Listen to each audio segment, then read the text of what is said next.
VK career मंत्रामध्ये तुमचे स्वागत आहे। तर नुकताच MPSC कंबाईंड ग्रुप बीचा पेपर झालेला आहे।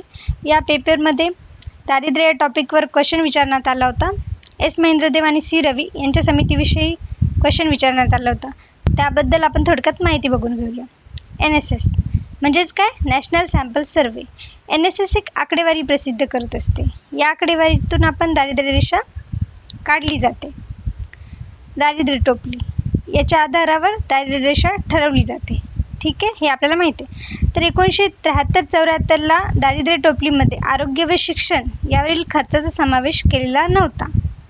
म्हणजे त्या अगोदरच्या समित्या होत्या त्यांमध्ये शिक्षण व आरोग्य हा घटक दारिद्र्य टोपलीमध्ये समाविष्ट नव्हता। कारण काय, तर तेव्हा असे गृहीत धरले जायचे की मूलभूत गरजा या राज्य सरकार पूर्ण करेल, त्यामुळे त्याचा समावेश दारिद्र्य टोपलीमध्ये केलेला नव्हता।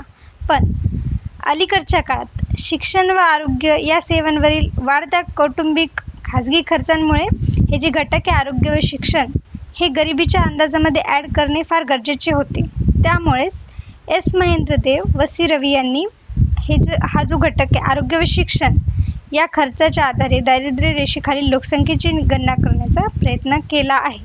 तर आपला क्वेश्चन काय होता, त्याचे आन्सर आपल्याला भेटलेले आहे। त्याचे आन्सर आहे आरोग्य व शिक्षण, ऑप्शन नंबर 3 ब व ड।